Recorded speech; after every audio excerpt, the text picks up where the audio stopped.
Hey, what's up? My name's Samuel Leeds, and in this video, I'm going to reveal exactly how I use bridging finance to recycle all of my money in every property deal that I do. So I put my money in, I pull my money out of the deal, effectively leaving me with a free house. This is a strategy that I've been doing for many, many years.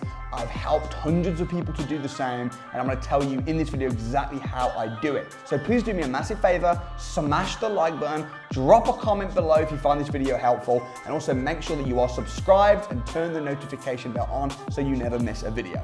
Now, let me just give you a case study right now, okay? Now, to keep the maths simple, I'm gonna keep the numbers really round at £100,000 just so that you're able to follow a little bit easier. But imagine that I want to buy a house to rent out, and I want a £100,000 house. And I want to rent it out, and I want it to be nice, I want to have a nice tenant. That's what I want. Most people in my situation would say, well, if I want a £100,000 house, I need to get a mortgage, 75% loan to value, and I'll put my deposit down of 25%. That's standard for buy to let. So I need 25 grand to buy a £100,000 house. I leave my 25 grand in, I get my rent, and I hope that the property goes up in value, which it probably will over time. Fine. The problem with that is, if you want to buy lots of houses, you need to keep saving up lots of 25 grands. And who can keep saving lots of 25 grands unless you happen to have a really high cash flowing business? And even then, you shouldn't do it. It's not smart. You'd be better off to put your money in, pull your money out, and recycle it over and over using bridging finance, which I'm going to tell you how to do in this video. So how do you do that? Well, instead of finding a pretty house that's in nice condition for 100 grand, and of course it could be 200 grand, it could be $1 million, the figures are the same, the formulas are the same, but let's say 100 grand, what I'll do instead is I'll find a property that's the 100 grand house, but it's run down, it's dirty, it's got a problem, it's got no kitchen, no bathroom, you can't get a mortgage on it.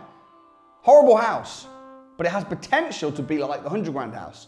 But because it's so run down and so horrible, you agree to buy it for £50,000.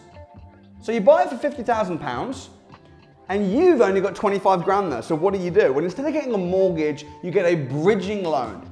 So you buy it for 50 grand, you put down your £25,000, and the remaining £25,000, you get bridging finance to buy it.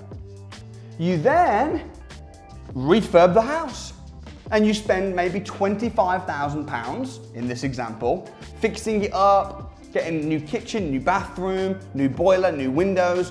You fix up the house, and where do you get that 25 grand from? You use bridging finance to get the £25,000 refurb done.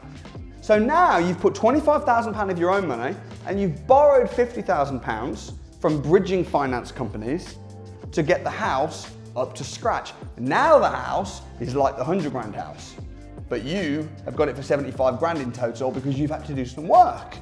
You've had to do some negotiations. You've had to see the vision. But now the house is worth 100. So what do? You go and approach a mortgage lending company and you say, can I please borrow £75,000 against this £100,000 house? The one next door is worth 100, and this is just the same. So you borrow £75,000 from a mortgage lender, and you use that £75,000 to firstly pay off the bridging finance, which will be £50,000, and pay back yourself. So you're paying yourself back. So when you're buying houses and you're putting down deposits, you're paying yourself back from the mortgage companies once you fix the properties up. And that is how you recycle your money. And when you get your 25 grand back, what are you gonna do? You're gonna do it again. And then you're gonna get your 25 grand back, you're gonna do it again. And you're gonna keep going, you're gonna keep going. And that's how when I started, when I was 17 years old, from working class background with nothing, I didn't have any money. I had to get 100% borrowed money. But I just snowballed and snowballed and snowballed and saved my rents and saved my rents and snowballed and snowballed. That's why now I've got a multi-million-pound property portfolio at age 29 because I used this strategy. And you can do the exact same thing. Now maybe you're thinking, but Samuel, isn't it really risky? What happens if the property doesn't value up? You do all this work and then the property gets downvalued. That's why before you buy the property, you need to do due diligence and make sure that There are houses in the street that are worth £100,000. So you can do a like-for-like comparison so that you know what the done-up value is going to be. Maybe thinking, but Samuel, what about bridging finance? Is it hard to get bridging finance? No, it's not. In fact, even if you've got bad credit, the bridging finance companies don't care. Even if they don't care about you, they care about the property.